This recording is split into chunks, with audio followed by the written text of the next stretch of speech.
Bismillahirrahmanirrahim. Assalamualaikum warahmatullahi wabarakatuh. Untuk hari ini, kita akan belajar tajuk yang pertama dalam buku teks tingkatan 3, yaitu tajuknya Allah Subhanahu wa Ta'ala, pengampun segala dosa. Dan kamu boleh tengok tajuk ni dalam muka surat 2 hingga 4. Okay. Ini adalah ayat bacaan dan juga ayat hafazan yang kamu perlu baca dan hafal. Dan saya akan tasmik. Okay. Sebelum tu kita akan dengar dulu bacaannya macam mana. Dan kamu boleh ikut sama-sama baca, okay?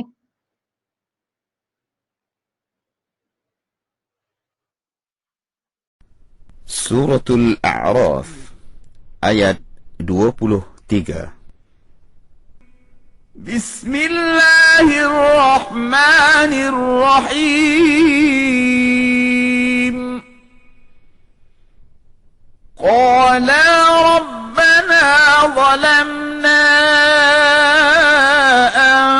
anfusana wa illam taghfir lana wa tarhamna lanakunanna minal khasirin. Sadaqallahul Azim. Okay, kamu boleh baca ni, pendek saja ayatnya ni. Dan ini ayat ni, surah Al-A'raf ayat 23 ni biasa dibaca dalam doa. Dan doa lepas solat. Rasanya antara kamu pun ada yang hafal tu, macam si Syami kan. Okay, kamu boleh hafal. Ni kamu ada tugasannya nanti di akhir video. Kamu tunggu nanti ya. Okay, terjemahan ayatnya. Mereka berdua merayu.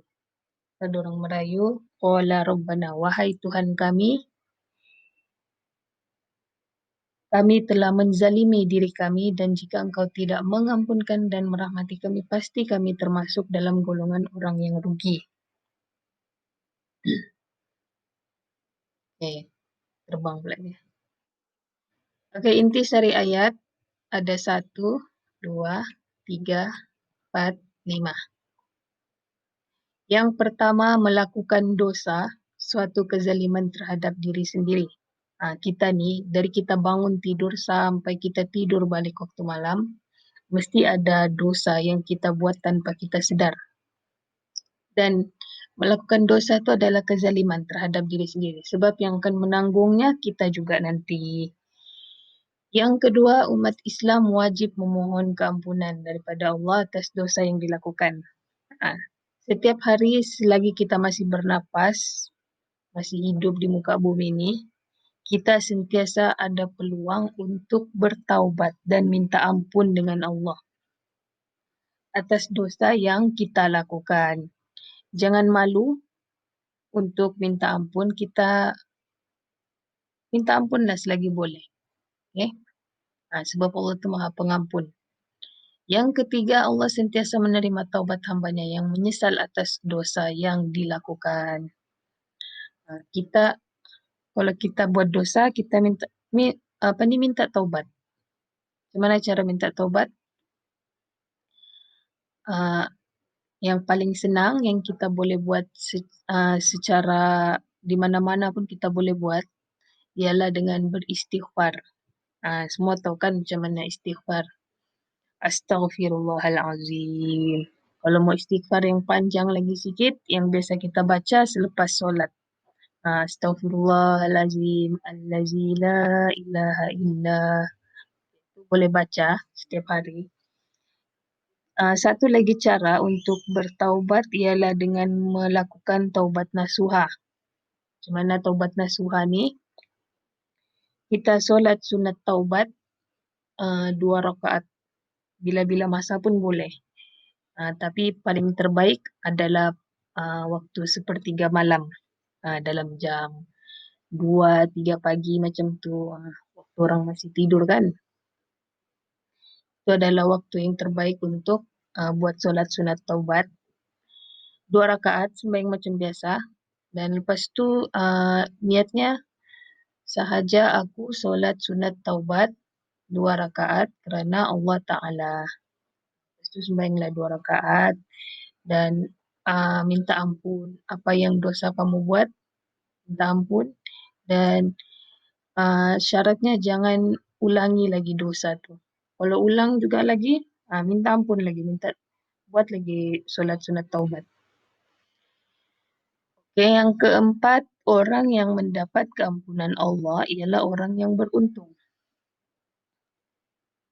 Kenapa beruntung? Sebab semua orang akan bertaubat, tapi tidak semua orang taubatnya itu diterima. Jadi kalau kita dapat keampunan daripada Allah ni, kita adalah orang yang beruntung. Macam kita sendiri pun, balik. Macam kita sendiri pun, kalau orang buat dosa sama kita, buat dosa ataupun buat salah lah, mesti kamu pun ada yang bukannya senang-senang mau kasih maaf orang kan. Macam tu juga Allah ni, kalau kita dapat keampunan daripada Allah, kita adalah orang yang beruntung. Tapi beza kita dengan Allah, Allah ni maha pengampun. Kita ni yang manusia biasa ni pula yang susah mau kasih ampun sama orang kan. Kita muhasabah diri sendirilah. Yang kelima, antara sebab untuk mendapat keampunan dan kasih sayang Allah, termasuklah mengakui dosa yang dilakukan. Kita kena mengakui dosa yang kita lakukan dengan Allah. Jangan pula kamu pergi cerita sama orang. Kenapa? Sebab orang ni, kalau kamu cerita dosa kamu sama orang, orang akan ingat benda jahat yang kamu buat tu. Dan sampai bila-bila pun orang tak akan lupa yang kamu ni ada buat jahat. Tapi kalau sama Allah, Allah kasih Allah maha pengasih. Allah akan ampunkan dosa kita tu. Dan kalau kamu cerita sama Allah, hanya kamu dengan Allah saja yang tahu. Kalau kamu cerita sama orang, itu yang bahaya tu. Okey, ini cara-cara untuk kamu menghafaz ayat ni dengan betul. Kamu buat dalam kotak. Ni dalam buku teks ada ni kan. Kamu hafallah setiap kotak tu ulang 10 kali. Kalau sudah hafal sampai semua kotak, baca terus satu ayat secara berulang-ulang. Wala rabbana zalamna anfusana wa illam taghfir lana wa tarhamna lanakunanna minal khasirin. Okay, kamu hafal. Ulang-ulang sampai hafal. Okay, ini adalah latihan. Pendek saja tajuknya ni. Yang pertama, nyatakan 3 intisari ayat. Ini kamu boleh tulis. Kalau rajin, tulislah.